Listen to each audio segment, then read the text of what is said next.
Hello everyone, welcome in my video. So how are you? I hope you all are safe at your home. तो हम लोग बच्चा 7th class का geography पढ़ रहे हैं और ज्योग्राफी में जो हमें आज पढ़ना है वो हमारा टाइटल है द एटमॉस्फेयर। एटमॉस्फेयर क्या है, किस तरह से बनता है, किस तरह से वो लाइफ को सपोर्ट करता है, क्या उसके एडवांटेज हैं, क्या उसकी इम्पोर्टेंस है। तो ये सारी चीज़ें हम किस में पढ़ेंगे? हम पढ़ेंगे एटमॉस्फेयर में। एटमॉस्फेयर होता क्या है, तो फास्टली हमें देखना है कि एटमॉस्फेयर होता क्या है, कैसे बनता है, किसको हम एटमॉस्फेयर कहते हैं वो देखें हम। तो फास्टली इट इज़, ये मैंने एक डायग्राम या फिर एक स्ट्रक्चर बनाकर आपको समझाने की कोशिश की है कि हम किसको बोलते हैं एटमॉस्फेयर। तो ये क्या है, बिल्कुल ये अर्थ है और ये जो आपको लाइंस नजर आ रही हैं ये है लेयर ऑफ द एटमॉस्फेयर। कि ये हो गया, ये हमारी अर्थ हो गई, ये अर्थ है और अर्थ के ये जो चारों तरफ आपको नजर आ रहा है ये है लेयर ऑफ द एटमॉस्फेयर, जिसको हम ब्लैंकेट ऑफ एयर बोलते हैं। इसको हम बोलते हैं blanket of air. Earth plus blanket of air is equal to atmosphere. मतलब हमारे अर्थ के चारों तरफ जो ये लेयर ऑफ एटमॉस्फेयर है, लेयर ऑफ एयर है, उसी को हम बोलते हैं एटमॉस्फेयर। मतलब हमारे अर्थ के चारों तरफ जो ये एयर है पूरा एक लपेट रखा है, एक चादर, एक ब्लैंकेट सा बना रखा है एयर ने, उसी को हम बोलते हैं एटमॉस्फेयर। तो एटमॉस्फेयर हम किसको बोलते हैं समझ में आ गया है। अब एटमॉस्फेयर की इंपॉर्टेंस क्या है, क्यों हम एटमॉस्फेयर को पढ़ रहे हैं। So fastly useful for the survival for the human being. Atmosphere ही वो है जो क्या बनाता है, जो survival for the human being, जो इस अर्थ को लिवेबल बनाता है। किसके लिए? ह्यूमन बीइंग के लिए। Without atmosphere we can't live on the earth. यही वो एक चीज है जो इसको एक यूनिक प्लैनेट बनाती है और इसको लिवेबल बनाती है। लिवेबल क्यों बनाती है? Because it consist of many gases. Many gases बोल सकते हैं या फिर उसको हम सर्वाइवल गैसेज बोल सकते हैं, लिवेबल गैसेज बोल सकते हैं। Many gases which supporting to the life. तो क्यों यूजफुल है? क्योंकि वो ह्यूमन बीइंग को जीवित रहने के लिए जिन गैसों की जरूरत होती है, जिस तरह की एयर की जरूरत होती है, वो सब कहाँ पर है? वो सब अर्थ पर पाई जाती है, वो सब अर्थ पर है। Second, it protect us from the harmful effect of the sun rays. Sun की जो डायरेक्ट रेज आ रही हैं, जो सारे सन की बिल्कुल सीधी रेज आ रही हैं, उनसे हमको प्रोटेक्ट कर रही हैं। कैसे प्रोटेक्ट कर रही है? कि ये जो लेयर ऑफ एटमॉस्फेयर है इसमें ओजोन लेयर पाई जाती है और वो ओजोन लेयर क्या करती है कि जो सन की अल्ट्रावायलेट रेज हैं उनसे हमें प्रोटेक्ट करती है, उनसे सीधे कांटेक्ट में हमें नहीं आने देती, उनसे हमें बचा कर रखती है, उससे हमें प्रोटेक्ट करती है। अगर ये लेयर नहीं होती तो क्या होता कि जो सन की रेज हैं वो बिल्कुल डायरेक्ट हमारे ऊपर आती और हम उसको बियर नहीं कर पाते, फिर वो बिल्कुल अनबियरेबल होती।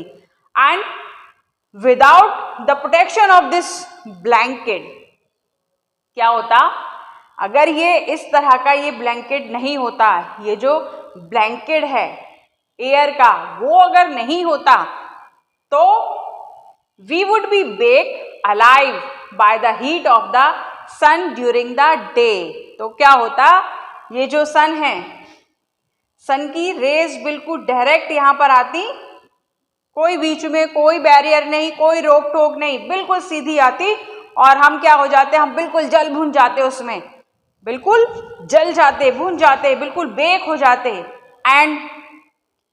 एंड यहाँ पर तो सीधी रेस आ रही हैं, जब ये अर्थ टर्न करेगी, अर्थ कैसे टर्न करती है? ऐसे करती है ना, west to east, west to east turn करती है। और जब ये ऐसे टर्न होती तो हम लोग यहाँ पर आ जाते, है ना, हम इसके इस तरफ आ जाते और इस तरफ आने का मतलब क्या था कि अब सनरेज यहाँ पर नहीं आ रही है। जब सनरेज यहाँ पर नहीं आ रही होती तो क्या हो जाता, then get frozen during the night. तो क्या होता कि रात में हम जम जाते। कहना क्या चाह रहा है कि अगर एटमॉस्फेयर नहीं होता तो दिन में हम जल जाते और रात में हम जम जाते। तो ऐसा अब नहीं हो रहा है ना। आपके दिमाग में भी आ रहा होगा कि मैम ऐसा तो कहीं नहीं होता। ऐसा नहीं होता है। क्यों नहीं होता है? Due to the atmosphere. क्योंकि जो एटमॉस्फेयर है ये क्या करता है कि जो दिन में सनरेज आ रही हैं उसको ट्रैप करके रखता है, सनरेज को ट्रैप करके रखता है।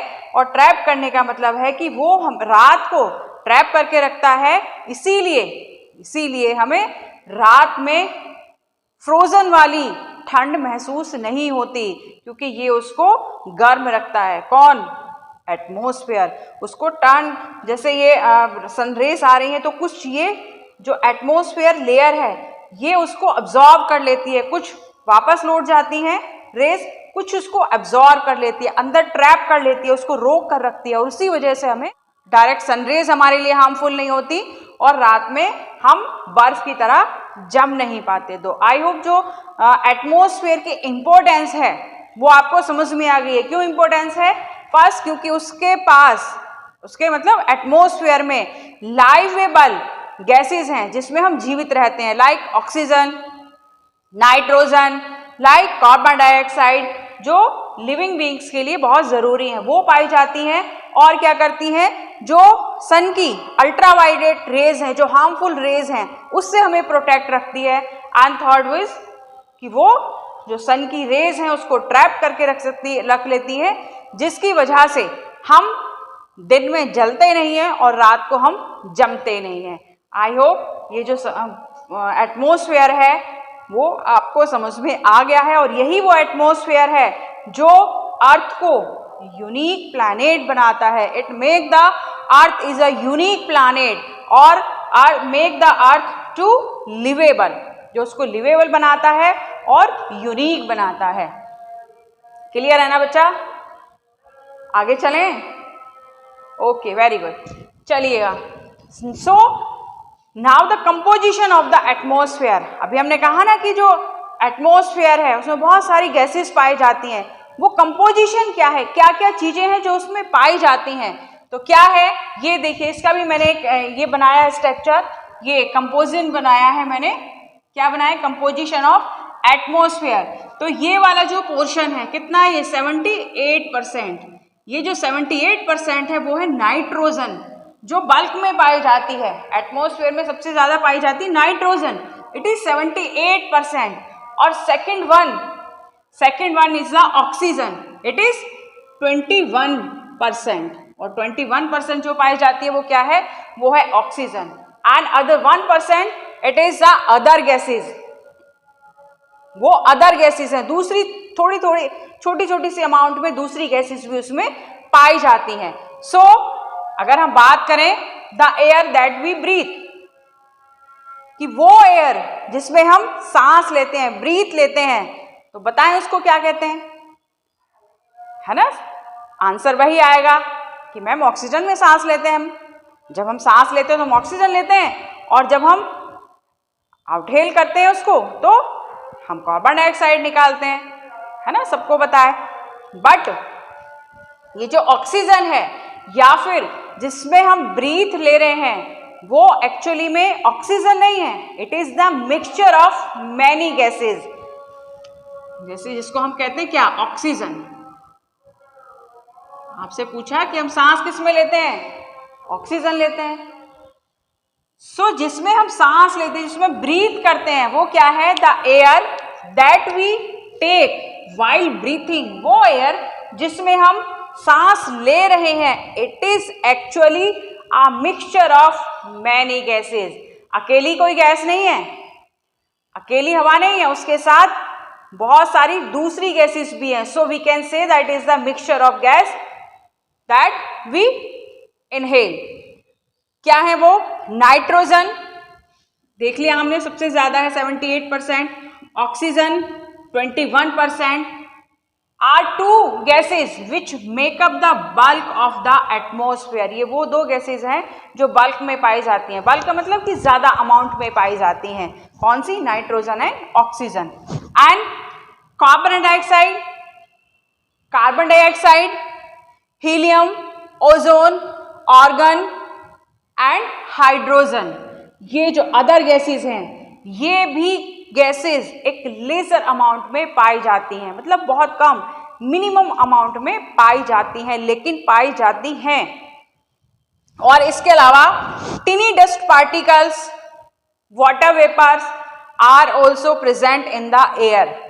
बहुत ही बारीक डस्ट पार्टिकल जो हमें दिखाई नहीं देते हैं, जैसे अभी हम सांस ले रहे हैं, आप लोग भी सांस ले रहे हैं, तो बहुत सारे डस्ट पार्टिकल को हम इनहेल करते रहते हैं, आप भी इनहेल करते हैं, वो हमें पता भी नहीं चलता है कि हम कितने डस्ट पार्टिकल को इनहेल कर गए हैं। जैसे कभी कभी जब धूप निकलती होती है, जब धूप होती है, तो कहीं से एक रूम में एक लाइट या फिर एक रोशनी, एक बीम आ रही होती है, उस बीम के अंदर, उन रेस के अंदर आपने देखा होगा कि उसमें बहुत छोटे छोटे डस्ट पार्टिकल आपको डांस करते हुए नजर आएंगे। बिल्कुल एक्सपीरियंस नहीं किया है तो एक्सपीरियंस करके देखिएगा इसको, कि वो छोटे छोटे से डस्ट पार्टिकल डांस करते हुए नजर आते हैं, जो हमें सिर्फ उन रेस में ही दिखाई देते हैं। विदाउट रेस हम उसको नहीं देख सकते हैं, और कुछ उससे भी छोटे होते हैं जिसको we can not see naked eyes, जिनको हम देख भी नहीं सकते हैं, इतने छोटे पार्टिकल्स भी होते हैं। और वो सब क्या करते हैं, उन सबको हम इनहेल करते हैं। सिर्फ हम ऑक्सीजन ही लेते, ऑक्सीजन के साथ साथ हम दूसरी चीजों को भी इनहेल करते हैं। अब ये जो नाइट्रोजन की हमने बात करी कि सबसे ज्यादा अमाउंट में नाइट्रोजन पाया जाता है, तो ये नाइट्रोजन सिर्फ हमारे लिए नहीं, प्लांट्स के लिए भी जरूरी है। प्लांट्स के लिए कैसे जरूरी है, क्यों प्लांट्स इसको यूज करते हैं? तो plants also need nitrogen for their survival. Plants को भी सर्वाइव करने के लिए नाइट्रोजन की जरूरत पड़ती है ना। जैसे एग्जाम्पल खाना बनाने का लीजिए, या फिर कुछ भी चीज़ बनाने का लीजिए, तो ऐसा तो नहीं कि सिर्फ इस एक ही फैक्टर को लेकर उसको हम कंप्लीट कर सकते हैं, तो उसके लिए किसी दूसरी चीज़ों की ज़रूरत पड़ती है। लाइक हम जैसे खाना बनाते हैं, तो खाना बनाने के लिए हमें सोल्ट की ज़रूरत होती है, उसके साथ हमें टर्मरिक चाहिए, उसके साथ हमें चिली चाहिए, बहुत सारी दूसरी चीज़ें उसमें लगती हैं। तो वैसे ही जो प्लांट्स हैं, सिर्फ उनको कार्बन डाइऑक्साइड की ज़रूरत नहीं होती है कि उन्होंने खाना बनाने के लिए, हमें पता था कि फोटोसिंथेसिस प्रोसेस होता है जिसमें वो कार्बन डाइऑक्साइड को यूज़ करते हैं, जिसको हम आउटहेल करते हैं, जिसको हम निकालते हैं, उसको वो यूज़ करते हैं, और वो रिलीज क्या करते हैं, वो ऑक्सीजन रिलीज करते हैं, जिसको हम इनटेक कर लेते हैं। तो प्लांट्स को भी दूसरी गैसेस लाइक नाइट्रोजन की जरूरत पड़ती है सर्वाइव करने के लिए, but they can not take nitrogen directly from the air. जैसे हमें जो जरूरत पड़ती है, तो हम उसको क्या करते हैं, हम उसको डायरेक्टली एयर से इनहेल कर लेते हैं, हवा में से हम उसको ले लेते हैं। लेकिन जो प्लांट्स हैं वो उसको डायरेक्टली हवा से नहीं ले सकते हैं, तो वो क्या करते हैं, फिर वो उसको कैसे लेते हैं, जरूरत तो है ना खाना बनाने के लिए। Bacteria that live in the soil, वो बैक्टीरिया जो सॉइल में रहते हैं, and roots of the plants, और कुछ प्लांट्स की रूट्स में पाए जाते हैं, they nitrogen from the air. अब जो सॉइल है, ऐसा तो है नहीं कि वो बिल्कुल एयर टाइट होती है। सॉइल तो देखिए ना आप सब लोगों ने कैसी होती है, लूज होती है, बिल्कुल एयर टाइट तो नहीं होती कि उसके अंदर हवा ही ना जा सके, तो बिल्कुल नहीं होती इस तरह की। वो क्या करती है, वो एयर से नाइट्रोजन को अब्जॉर्ब कर लेती है, और अब्जॉर्ब करने के बाद चेंज इट फॉर्म, और उसकी फॉर्म को चेंज कर देती है। चेंज किस लिए करती है, ताकि वो यूजेबल हो सके, किसके लिए, प्लांट्स के लिए यूजेबल उसको बना सके, and then plant can use it, और उसके बाद प्लांट्स उसको यूज कर सकते हैं। बाकी जो प्लांट्स की रूट्स है, वहां से उनको नाइट्रोजन प्रोवाइड हो जाता है, उसको उनकी रूट से वो नाइट्रोजन मिल जाता है जिसकी उनको जरूरत होती है। So next is the oxygen. Nitrogen हमने देख लिया कि नाइट्रोजन की जरूरत ह्यूमंस को और प्लांट्स को किस तरह से होती है। बात करते हैं ऑक्सीजन की। Oxygen it is the second most important and plentiful of the gas off the earth. जो दूसरी सबसे ज्यादा पाई जाने वाली गैस है वो क्या है, oxygen. First is the nitrogen, second is the oxygen. और ऑक्सीजन की इंपॉर्टेंस तो बताने की जरूरत नहीं, आप सबको लोगों को पता ही है कि ऑक्सीजन कितनी जरूरत है, किसके लिए, मेरे लिए, आपके लिए, ह्यूमन बींग्स के लिए, जितने भी ह्यूमन बींग्स हैं उन सब के लिए, एनिमल्स के लिए ऑक्सीजन सबके लिए जरूरत है। क्यों? क्योंकि जो ह्यूमन बीइंग्स हैं वो क्या करते हैं, वो ऑक्सीजन को इनहेल करते हैं ऑक्सीजन, और निकालते क्या हैं, आउटहेल क्या करते हैं, CO2 कार्बन डाइऑक्साइड। और इस कार्बन डाइऑक्साइड को कौन इनहेल करता है, प्लांट्स। और प्लांट्स क्या निकालते हैं, ऑक्सीजन, और ऑक्सीजन को कौन लेते हैं, हम। तो ये पूरा सर्कल घूमता रहता है कि हमने जो CO2 निकाला, सांस हमने बाहर निकाली तो उसके साथ हमने CO2 निकाला, CO2 को रिलीज किया, कार्बन डाइऑक्साइड को रिलीज किया। उस CO2 को, कार्बन डाइऑक्साइड को किसने यूज कर लिया, प्लांट्स ने यूज कर लिया। कब यूज किया, फोटोसिंथेसिस, जब वो अपना खाना तैयार करते हैं फोटोसिंथेसिस में उन्होंने यूज कर लिया। और जब फोटोसिंथेसिस प्रोसेस किया उन्होंने, तब उन्होंने रिलीज किया क्या, उन्होंने O2 ऑक्सीजन, और ऑक्सीजन को किसने लिया, हमने ले लिया। तो क्या है, ये पूरा का पूरा एक बैलेंस रहता है, एटमॉस्फेयर में बैलेंस बना रहता है। So human and animal take oxygen from the air, वही कि ह्यूमन और एनिमल हवा से उसको ऑक्सीजन को लेते हैं as they breathe, and green plant produce oxygen during photosynthesis. और ग्रीन प्लांट क्या करते हैं, जब वो फोटोसिंथेसिस प्रक्रिया करते हैं, प्रोसेस करते हैं, तो वो CO2 को यूज करते हैं और O2 को रिलीज करते हैं, जिसको हम यूज करते हैं। So now we know the importance of the trees. Without trees we can't live, we can't survive. ये सबको पता है कि पेड़ों के बिना हमारा जीवन नहीं चल सकता है, पेड़ों के बिना हम सांस नहीं ले सकते, हम अपना खाना नहीं बना सकते।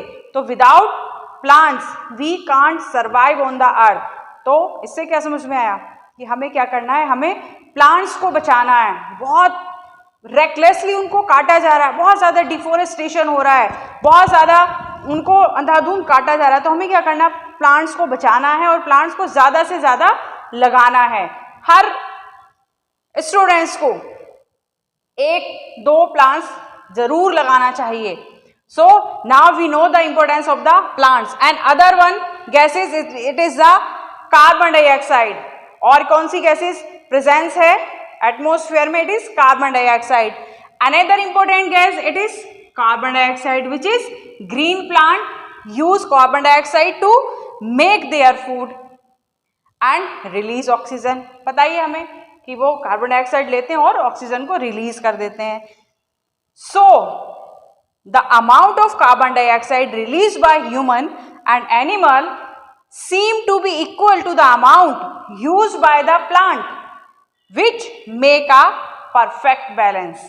तो क्या होता है कि जो ह्यूमन बीइंग रिलीज कर रहा है कार्बन डाइऑक्साइड और प्लांट्स जो रिलीज कर रहे हैं ऑक्सीजन, तो वो क्या है, एक परफेक्ट बैलेंस बना हुआ है एटमॉस्फेयर में कि जितना उन्होंने छोड़ा हमने ले लिया, उन्होंने जितना लिया जितना हमने छोड़ा उन्होंने ले लिया। हमने जितनी ऑक्सीजन कार्बन डाइऑक्साइड निकाली उन्होंने उसको यूज़ कर लिया प्लांट्स ने, और प्लांट्स ने जितना ऑक्सीजन को रिलीज किया वो ह्यूमन बीइंग ने उसको यूज़ कर लिया। So it make the perfect balance in the atmosphere. पूरा एक परफेक्ट बैलेंस बना हुआ है इस तरह से। But it can not be so, लेकिन ऐसा नहीं है। ऐसा नहीं है, क्यों नहीं है, ऐसा क्यों नहीं है? अभी बताया ना कि जो प्लांट्स हैं उसको बिल्कुल रेकलेसली काटा जा रहा है, उनको बहुत अंधाधुंध काटा जा रहा है, तो उससे प्रॉब्लम्स क्या आएंगी, है ना। जब उतनी तेजी से उनको काटा जा रहा है तो क्या हुआ, जो कार्बन डाइऑक्साइड है वो ज़्यादा हो जाएगी, एटमॉस्फेयर में CO2 का अमाउंट ज़्यादा हो जाएगा और उससे बहुत सारी प्रॉब्लम्स क्रिएट होंगी। जैसे कार्बन डाइऑक्साइड अगर इंक्रीज हो जाएगी तो उसका इम्पैक्ट क्या होगा। So here is a question कि why do we need a carbon dioxide. हमें कार्बन डाइऑक्साइड की जरूरत क्यों होती है, क्यों इंपॉर्टेंस है, क्यों हमने कार्बन डाइऑक्साइड को पढ़ा है कि उसकी इंपॉर्टेंस क्यों है।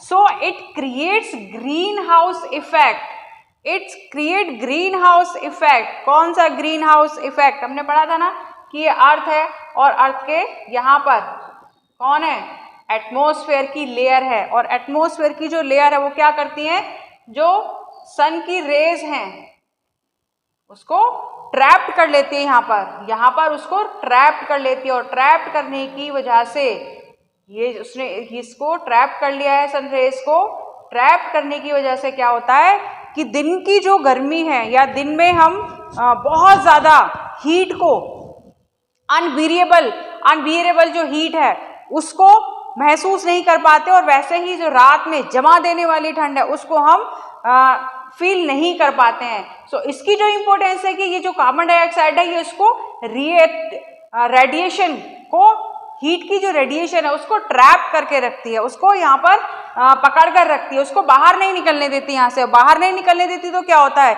कि जो दिन की बहुत तेज बिल्कुल डायरेक्ट सनरेज है वो हमारे लिए हार्मफुल नहीं होती, और वैसे ही रात की जो ठंड है वो हमारे लिए हार्मफुल नहीं होती। रात को ये क्या करती है, उसको जमाने वाली नहीं बनने देती। क्यों नहीं बनने देती?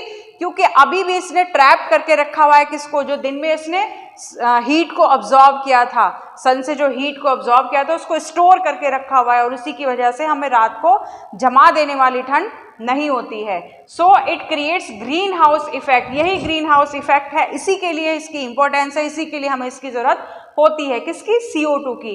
Bye trapping the heat radiation from earth, heat radiation को ट्रैप करके रखती है, उसको निकलने नहीं देती बाहर। जैसे एग्जाम्पल हम देखें कि जैसे आपने एक ब्लैंकेट ओढ़ लिया है पूरा, है ना, ब्लैंकेट को ओढ़ लिया है तो क्या होगा, आपको थोड़ी देर बाद उसमें बहुत गर्मी लगने लगेगी। क्यों लगने लगेगी? क्योंकि आपकी जो हीट है, आपकी बॉडी की जो हीट है वो बाहर नहीं निकल पा रही है, और बाहर नहीं निकल पा रही है इसलिए आपको क्या लग रही है? गर्मी लग रही है। तो वैसे ही जो लेयर है ये उस हीट को, हीट रेडिएशन को ट्रैप करके रखती है, और उसी हीट की वजह से हमें रात को जमा देने वाली या फ्रीज कोल्ड नहीं होती है।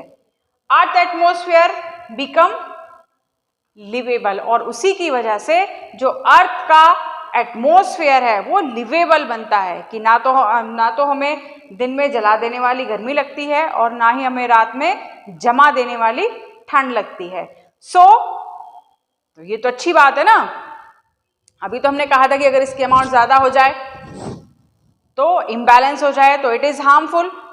तो यहाँ पर प्रॉब्लम क्या है? ये तो हमारे लिए अच्छा कर रही है ना, जो हीट की रेडिएशन है उसको ट्रैप करके रख रही है, जिससे हमें दिन में गर्मी से बचा रही है और रात को हमें किससे बचा रही है? रात को हमें ठंड से बचा रही है। फिर प्रॉब्लम क्या है? Then what is the problem with increasing CO2? Problem क्या है?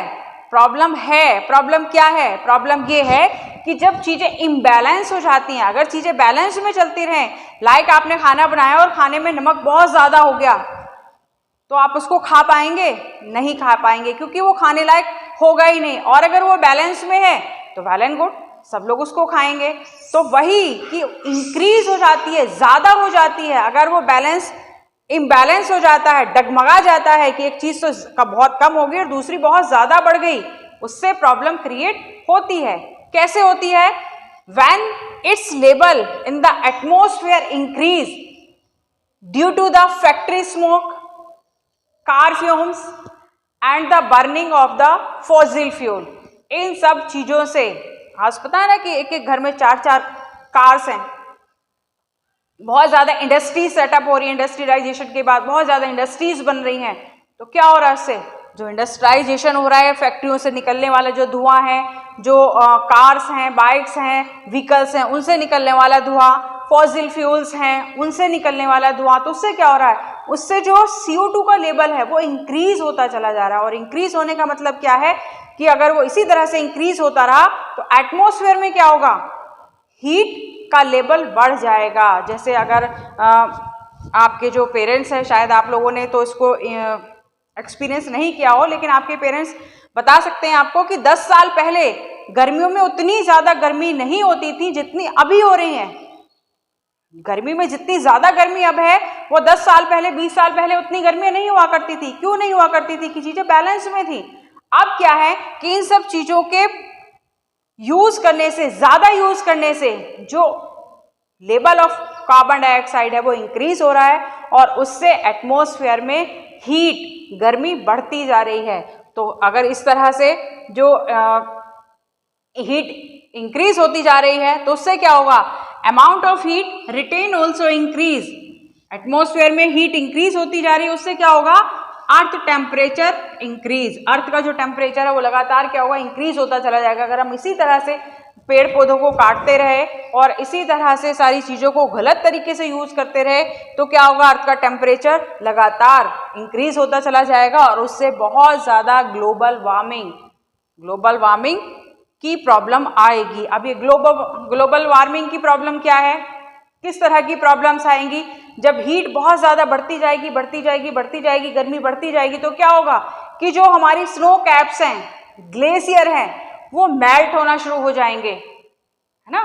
जो एलिवेटेड एरिया है, जो हमारे माउंटेन एरिया हैं, वहाँ पर जो हमेशा बर्फ जमी रहती है, ग्लेशियर हैं, आइस ऑफ रिवर्स पढ़ा था हमने अभी, वो क्या होंगे, वो मेल्ट होना शुरू हो जाएंगे और मेल्ट होने से क्या होगा, जो वाटर का लेवल है सी में वो इंक्रीज होता चला जाएगा। इंक्रीज होने से क्या होगा कि लाइक यहाँ पर ये वाटर है और जब वो मेल्ट होती चली जाएंगी ग्लेशियर तो ये वाटर का लेवल अभी यहाँ तक था, फिर यहाँ तक हो जाएगा, फिर यहाँ तक हो जाएगा, फिर यहाँ तक हो जाएगा।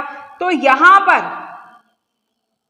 पर जो लोग रह रहे थे अब वो क्या होंगे, ये उनके लिए प्रॉब्लम क्रिएट करेगा क्योंकि उनके घर तो यहाँ पर डूब जाएंगे, सबमर्ज हो जाएंगे, है ना। तो इस तरह से वो प्रॉब्लम क्रिएट कर रहा है। तो flood in the coastal areas, यहाँ पर फ्लड आ जाएगी, बाढ़ आ जाएगी। एंड सबमर्ज ऑफ आइलैंड्स, और सबसे ज्यादा जो आइलैंड्स है, आइलैंड्स तो पता है ना, land surrounded by the water, ये आइलैंड हो गया और इसके चारों तरफ क्या है, पानी है। तो जब पानी का लेवल बढ़ता जाएगा तो क्या होगा, ये तो डूब जाएंगे ना, ये तो खत्म हो जाएंगे, सबमर्ज हो जाएंगे, इनका तो नामो निशान ही मिट जाएगा, ये तो बिल्कुल ही खत्म हो जाएंगे। So it is the drastic impact on the climate. और जब इस तरह से मेल्ट होगी आइस तो वो क्लाइमेट पर भी बहुत ज्यादा ड्रास इम्पैक्ट करेगी। कैसे कि बहुत ज्यादा गर्मियाँ होंगी, बहुत ज्यादा सर्दियाँ होंगी और इस तरह की जो सुनामीज हैं वो आएंगी। ओके, तो आई होप जो एटमॉस्फेयर है वो आप लोगों ने बहुत अच्छे से समझ लिया है, बहुत सारी चीज़ों को सीख लिया है और बहुत सारी चीज़ें आपको समझ में आ गई हैं। ऐसा लग रहा हो कि अच्छा ऐसा भी होता है, ये सारी चीज़ें आपको समझ में आ गई हैं। तो this is all about this video. मिलते हैं नेक्स्ट वीडियो में, और नेक्स्ट वीडियो में our topic will be the structure of the atmosphere. क्या होगा, स्ट्रक्चर ऑफ द एटमॉस्फेयर।